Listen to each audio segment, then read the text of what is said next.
Hey everybody, this is In the Mix with Sister Johnny, and I'm back. I'm really super excited because today we have a special guest on the show.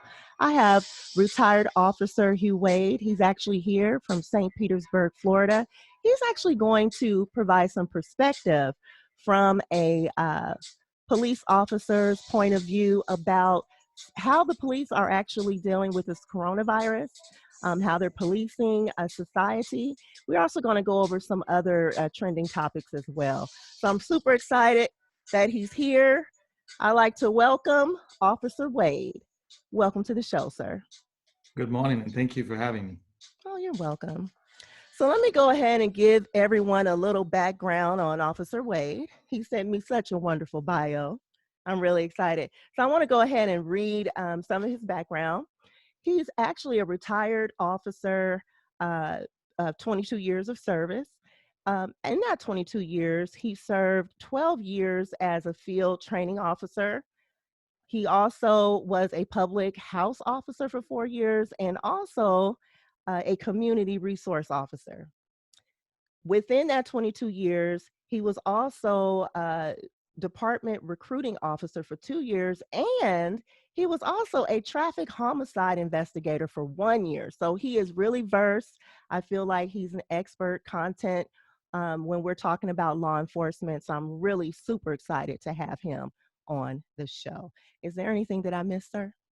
No, you got it all. Thank you. Okay. You sound like a man of many hats. Oh my goodness. I don't know how you were able to do all of that. Is there one particular role that you were in that you preferred over any other role? Yeah, I did like the field training aspect of it. It was very rewarding. After you get the rookies from they're green, scared, and then you get them be on their own, and you see them progressing in the department as the years go by. That's really rewarding. Oh, wonderful. Okay. Well, I'm curious. What even made you go into law enforcement? Why did you want to become a police officer? Well, there's a couple of reasons. One of the main reasons is I'm a service-oriented type person. I didn't include it in my bio, but I served 23 years in the military as well. And, with that kind of background, it kind of led me into law enforcement, another way to serve the community and, make a difference. Over the 22 years that I've worked as a police officer, I've impacted lots of young people's lives. Sometimes when you're on the street and they see you in your civilian capacity, they be like, "Do you remember me? Yeah, I remember you. I'm doing well now. I'm not that kid that you came to my house first." So those stories, when you see those folks and you see those things, sometimes you don't always know what the impacts are until you see the folks later on in life. So, Okay. So it's that was pretty kind of, rewarding, right? yep. Okay. Are you doing any kind of volunteer work now that you're retired, or you're retired, as my father would say? I'm retired. Most of the work that I do now is with my church, and especially during this COVID-19 stuff, we have some seniors. So I'll call them up. Hey, you need any grocery? You need anything? So we'd get stuff for them and bring it to them, and so on and so forth. But that's about it. Retired, working with the church. Okay. And the word on the street is that your wife is an excellent cook. The So, word on the street. The word on the street is correct. She's the greatest cook ever. do you feel, as an African American man, do you feel it's important to have representation of African Americans in law enforcement? Absolutely. The I speak of my city that I live in because our demographic is pretty. We got a very large African American community, and Mhm. I I don't think that we currently, as a police department, is at that level where we need to be, represented in terms of African American. I think there's a lot of stigma about law enforcement, and some people don't want to do it because of the stigma that's there. But it's a very rewarding career, and to me, you can't make a change unless you're in the system. And Mhm. sometimes you need to be in the system in order to make a change. Um, you know, when I was on, we had a lot of when I recruited, we targeted um, black colleges and Black communities to try to get folks to join the police department. And for me, it has been a very rewarding career. I had a lot of positive experience. Now, don't get me wrong, there are some areas where you get some negative experiences, but you know, you take the good with the bad and you move on. Okay. All right. Um, my son wants to go into law enforcement. So I have to be honest, as a mother, I was somewhat concerned because of the controversy surrounding being an officer in the Black community or the African American community. And then I felt that police officers aren't getting the respect and honor. Um, and I'm wondering, do you feel that that's an issue today, that police It officers are not being respected and honored, the yeah, lack of yeah, authority? yeah, Okay. yeah. Yeah, I do believe that's an issue, but I think the way we overcome that, the way we help to fix that, is community-based policing, where we're actually interacting with the citizens in our community. Because at the end of the day, the community is where everyone lives, and everyone has to work within that community. And if you isolate the police officer, or the police officer isolate themselves, whichever way you community, I'm not going anywhere. Um, and so I think it's that communication that is lacking that sometimes causes those kind of feelings within the community. But is there going to be, do you feel like there's going to be any kind of change where officers will actually live in the community in which they police or serve? Well, if Is it's it not talked required about by that? the age, if it's not required by the agency, that's where the issue is. And I think it starts from the top. If you get the chief of police that says, "Listen, we're going to live," um, or the city gives incentives to officers to live within the community. Um, you know, Sometimes that's difficult because of finances, and some officers come from out of state. If the department or the city says, "Listen, we're only gonna hire people that live within the community," Hmm. then that might start to get people thinking, and start the process of maybe change. Because unless you have a vested interest within the area or the community you live, um, it's going to be rough. You're going to be like, I work 8 hours or 10 hours, and I'm done. I don't have to live and deal with this stuff. But for Okay. me, it was more personal because I live within the community, and I wanted to make sure that my city doesn't have a bad stigma of, being a bad city. I wanted to make sure that people feel comfortable and safe living within my city. Oh, okay. We need more officers like you. Come back, come back. Speaking of that, we are in this pandemic. We have this COVID-19 coronavirus.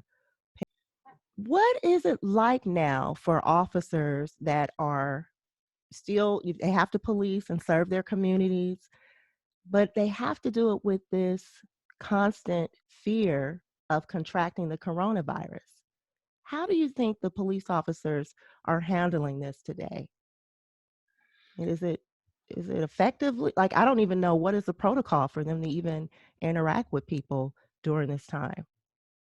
Well, what I do know is that currently they're only doing priority calls. In other words, calls that are important calls for service.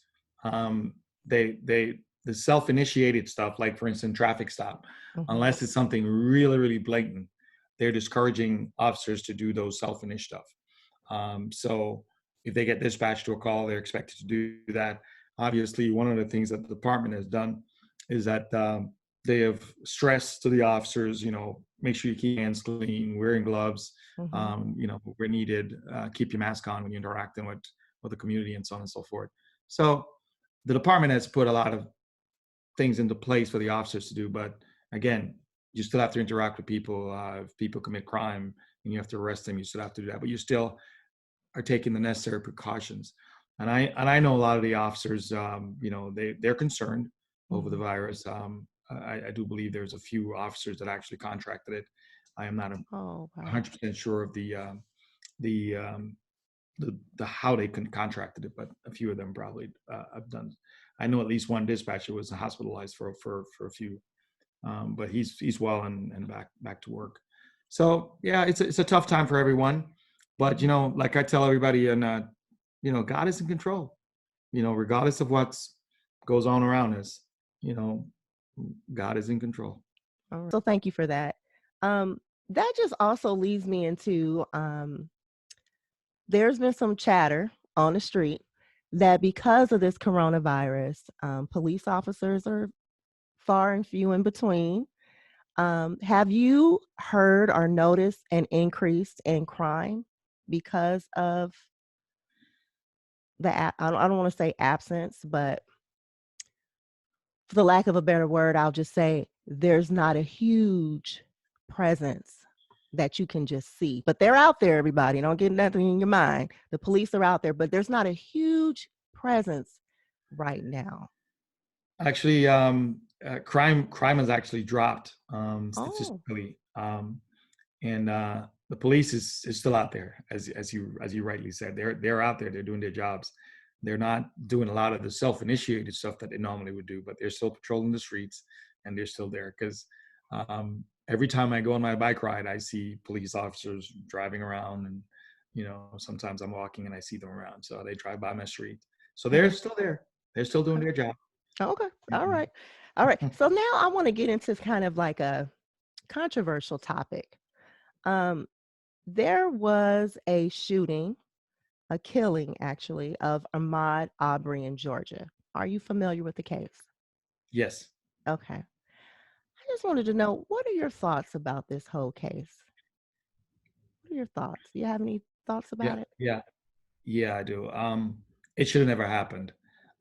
At the end of the day, even though we've made progress with racism, it is still a big issue. And a lot of it is also in some of these rural communities. Um, you know, being black is being like it's like having a mark on you sometimes. And as a retired law enforcement officer, there's some areas that I will not will not venture into because of some racial issues that goes on in those areas. Oh, Um, the key the key ingredient in this case is race. If it was a um, white or any other color person, the event would have never happened. And I know a lot of people are saying, the guy who did the video needs to be arrested and so on and so forth. I don't believe that should happen. If we didn't have that video, I don't think anyone would have been brought to justice. I think it would have just been a case of a young black man just got taken out because he was doing something wrong. But thank God we have the video. So I think the person with the video needs to be left alone and you know to go on with his life. okay. But Oh, wow. So, and that was one of my follow-ups. I was going to say, if without this video, you're absolutely right. yeah, and what surprises me is the district attorney's office. I guess two or three of them recused themselves from the case, Mhm. and it took an outrage from the country basically for something to happen, for an arrest to be made, which is it's just wrong. It should never happen. Now, don't get me wrong.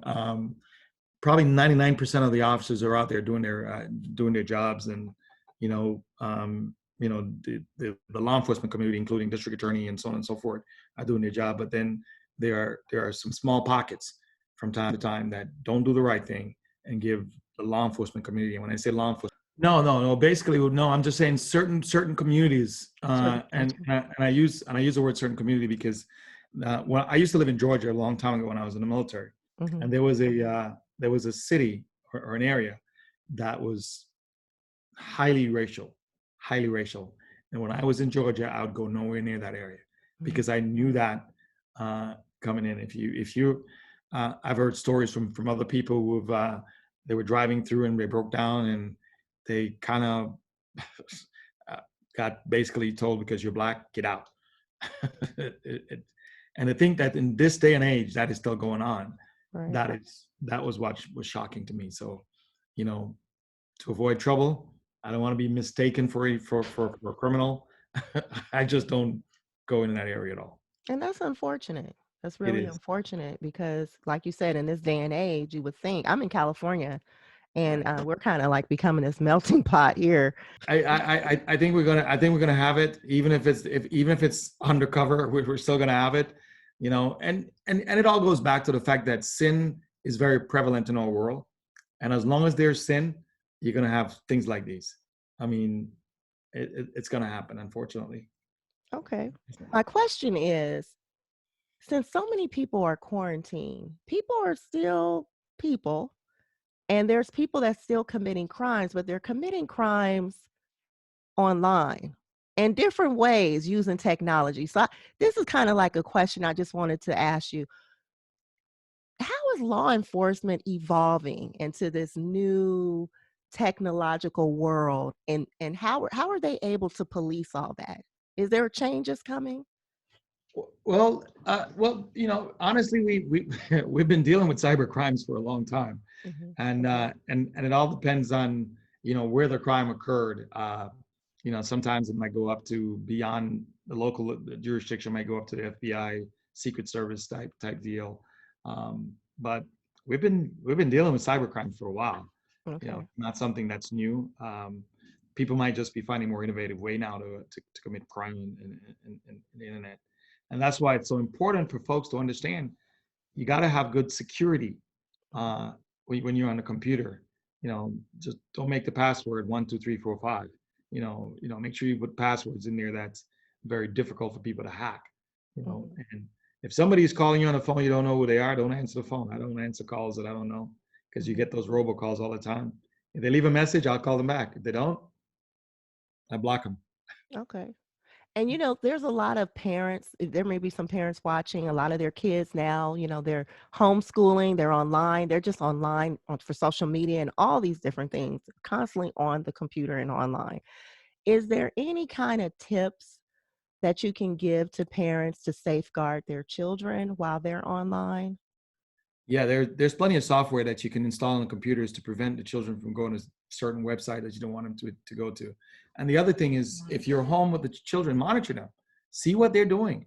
I'm not saying stand over them the whole time, but just every now and then, just pop up. If they're hiding a screen from you, they're doing something they ain't supposed to be doing. So as parents, you got to be active and proactive with your children.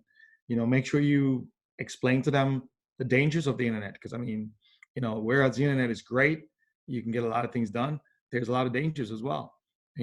So monitor your children, let them be aware.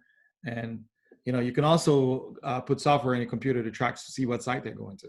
Mhm. I mean, a lot of little secrets and tricks that parents can do.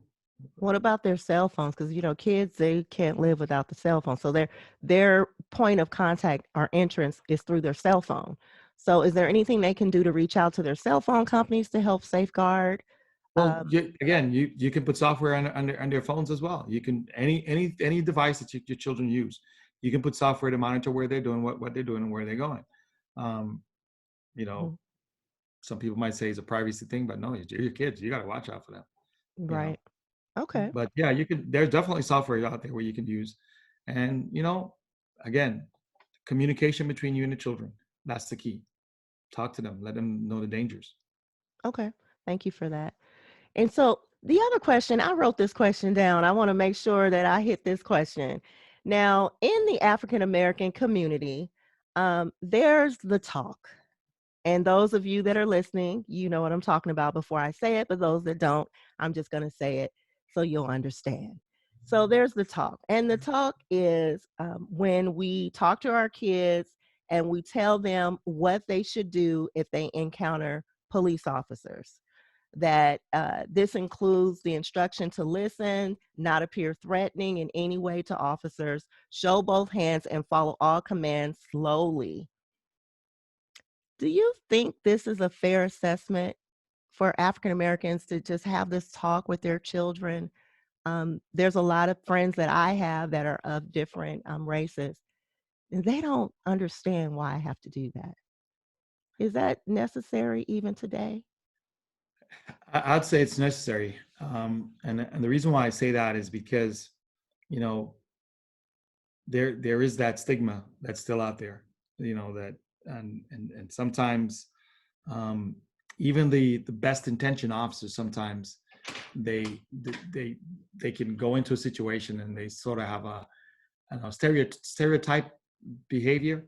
In other words, a black kid is always going to be doing something wrong. A white kid not. Um, it's there. So I think it's important for African American parents tell their children respect the law. That's the bottom line. Respect the law.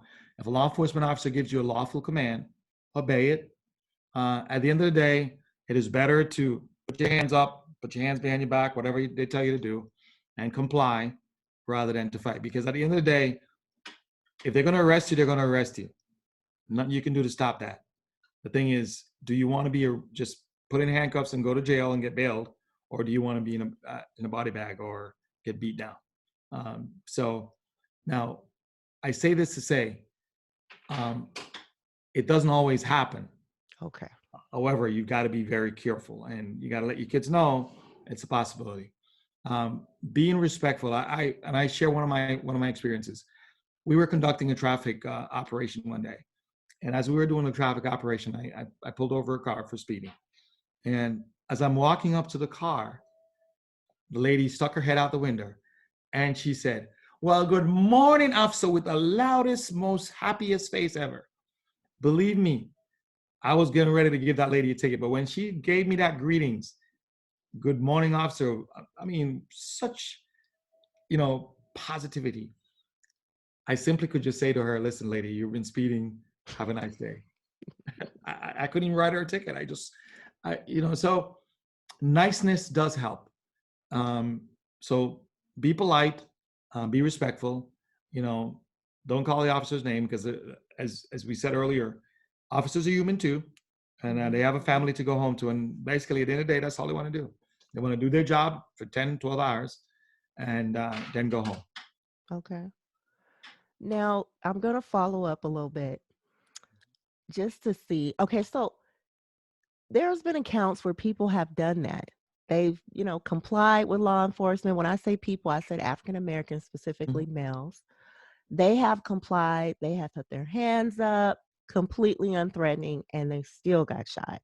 Is this the small percentage of people that has that stigma that you were talking about? Very, very minor percentage, and those people are going to have to pay the price for their sins. At the end of the day, they're the ones who give law enforcement bad name because majority of law enforcement are good people, want to just do their good job, and Mhm. at the end of the day, go home. But we do have those one percenters, or very minor percentage in my opinion, but we do have them, and it's unfortunate, but that's Mhm. our society. Okay. So, are police officers trained to shoot people in the leg or any extremity? Can you speak No, on that? no, police officers are trained, and this is just standard. We're trained to stop the threat, and that usually means that we shoot center mass, um, and we shoot until the threat is no longer on us. And so sometimes people wonder why officers fire so many bullets, but if the threat is still coming, and I say person, but it's not necessarily a person. It could be an animal, it could be whatever it is. But we're trained to shoot to stop the threat, and that usually means center mass. Okay. Because, a lot of people, they're like, Johnny, ask this question. And I actually asked an officer friend of mine, why are officers not shooting in the leg or the arm? And I got a different explanation, which was really wonderful. But simply put, you have to eliminate the threat, right? Mhm. What you just Yeah, said. stop the threat. Because at the end of the day, a law enforcement officer gives a lawful command to stop, put your hands up, drop the weapon or whatever. And if somebody's still pointing a gun at the police officer, you can't just shoot him in the leg because that doesn't stop the threat. You have to, until that gun is out of his hands or until he's not moving or Hmm. until he lays it down and surrender, then the threat is still there. And it's not just to protect the life of the police officer, but to protect the life of the community because sometimes we have to take other people's lives to save other people's lives. So, Hmm. Wow. as a law Okay. enforcement officer, none of us, I believe, when we go to work any day, want to have to take a life to save another life. We Hmm. would prefer to have a very uneventful day. We go to work, we do our jobs, we go home. That's what we hope for every single day when we go out to work. Okay. I want to ask this question. And so some people may argue where, as a Black person in the Black community, they may have argued, hey, we're always making noise whenever there's police brutality against a Black person. But there's a very high percentage of death, killings from guns in the Black community that involves Black people. Um, and there's not really a whole lot of noise, if you will, with that. So, can you speak on this? I mean, what can we do to decrease the numbers of deaths from gun violence in the Black community, our community, and the same amount of energy that we give to police brutality? How can we begin to put that energy, put that motivation into helping curb what's going on in the Black community? Do you have any insight on that? Is that anything you ever thought about? Yeah. I actually thought about that for a long time. And, uh, a lot of it, I mean, I'm just going to deviate just a little bit to say, if you go into different communities other than the Black communities, you see where folks are working together for betterment of the community. But what I've discovered in my tenure and in my lifetime is that if a Black person wants to be successful, or if he's successful and has a business within within the Black community, it is not supported as much as if any other race comes into that community and put that business. It seems to me that as a Black race, we tend to be still under the bondage of sin and slavery. Sin and slavery, because we don't work together as a community for the betterment of our race. We support every other race in their businesses, but we don't support the Black community. Um, um, the other thing that came to mind is that Black folks spend a lot of money on different things. Where are the Black banks? Do we have a bank that's an African American bank? Black folks spend a lot of money. Black folks has a lot of money invested in their community. I mean, they buy stuff because Black folks like to buy. They like to shop. They like to buy stuff. But we don't have any Black banks. Why? Why is that? Because we don't support our own, and that's to me is a tragedy. I use the Asian Americans, or whatever the case might be. If you've ever been to a Chinese restaurant, I use that for an example. Do you ever see any African American persons working there? They hire their own people. I'm not saying it is right, but that's what they do, and they're successful. But if a Black business start, it doesn't get supported by Blacks, and that's sad. And I wish it would change, and I wish we would get off the slave mentality and become liberated people, understanding that in order for us to be successful, we have to work together as a community. Going back to even in slavery, Black folks in Africa were selling their own Black folks into slavery. The richest country in the world is Africa, and what's happening there? They're giving away to the Western world their riches, and their country is like it's poor, but it's really not. Africa is the richest country in the world. They got all those rich resources. Yes. So we like Bob Marley said, you got to emancipate yourself from mental slavery. Okay. And I think that's part of what is happening in our Black community. We're still in mental slavery. Is that what you're saying? Yep. Because the bottom line is, if folks are not working, what are they going to do for a living? They're going to steal. They're going to rob. I remember when we were growing up as a young person, you could leave your door open and nobody would walk in. But now you can't leave your garage open. Somebody would take your bicycle out of there. I mean, so you've got to be, that slavery mentality is somewhat still there, which, slavery ended a long time ago. But it all goes back to the fact that sin Mhm. is in the heart of the people. And until they recognize that they need to be free from sin, they're going to be doing sinful things. This is a question I have, and I wrote these questions down. I wanted to ask you, there's so many groups that's out right now and they're protesting um, against the stay-at-home orders and not wearing their masks. They're not distancing themselves. And I just wondered, how are officers uh, dealing with that? Because the officers, we need our law enforcement, we need our police officer. They're going out here to disengage these groups that are not obeying or respecting the stay-at-home orders. They're essentially running into the fire because no one has on masks. They're not distancing themselves. Any thoughts about that? Like, how do you deal with that? Well, one of the key to me, um, and I'm going to go back just a little bit because Okay. some of these orders are a little oppressive. Some of these stay-at-home orders are a little oppressive. Now, Okay. we've been going through this virus thing since I don't know February, I guess. Mm-hmm. Somewhere in that region, it started somewhere. I mean, it started last year, but I mean, as far as the U.S. goes, Mm-hmm. and you know, a lot of the information was based on flawed data, which they finally figured out that the projection they had was bad and so on and so forth. And some of the governors are actually taking steps to try to get people back to work and it's tough being locked up in your house for 2 months. You get cabin fever. Now, as far as the law enforcement officers go, you know, we go into the fire every single day as law enforcement officers. Some Mm-hmm. days more than others. Uh, the My thought in terms of corona and wearing masks and all that kind of stuff, if the officers are required by the department to wear masks when they have interaction with the crowd, then they'll do that and they'll be safe. The key is keep your hands clean, keep your hand out of your face, and so on and so forth. All those things has to be kept in mind.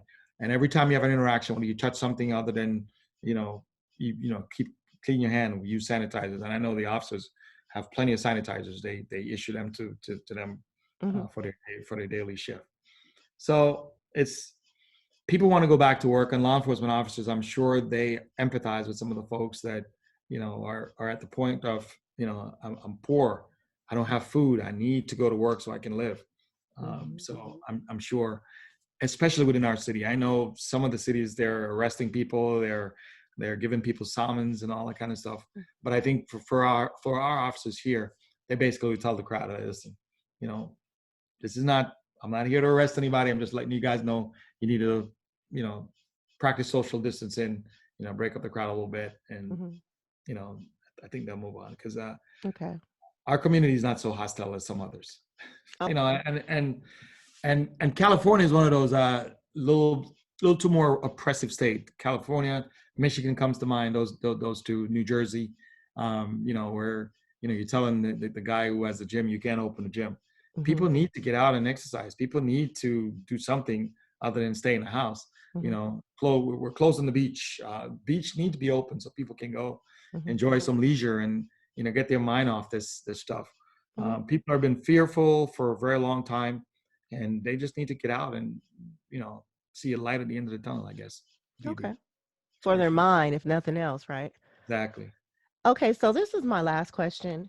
What message would you like to leave with people watching and or listening that will change their perspective on law enforcement, especially in the African American community, because there's always been this controversial relationship between law enforcement and African American community.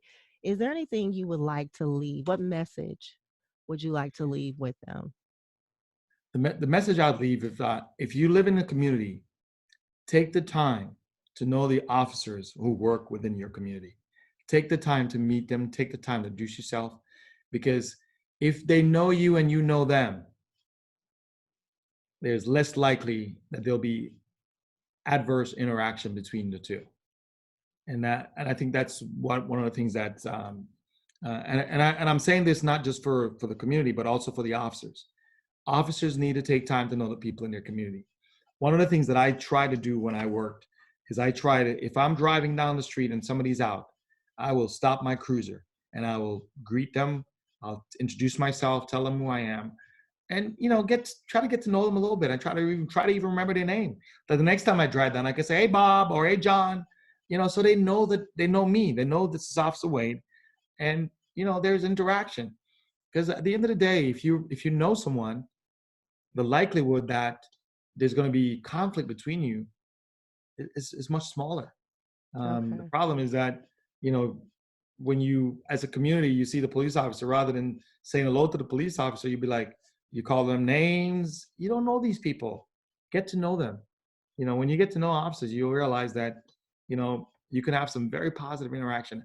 I've had plenty of positive interaction, and don't get me wrong, there've been a couple that were not positive because people were trying to break the law, and because I represent the law, they call me names and all that kind of stuff. But it's like water off my back, because I'm doing my job, and that's what I do: protect and serve.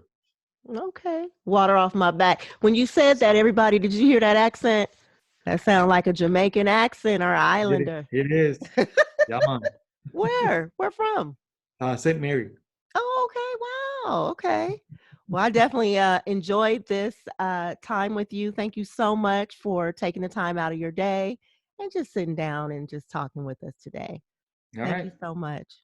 All You right. have God a bless. Have a wonderful great day. day.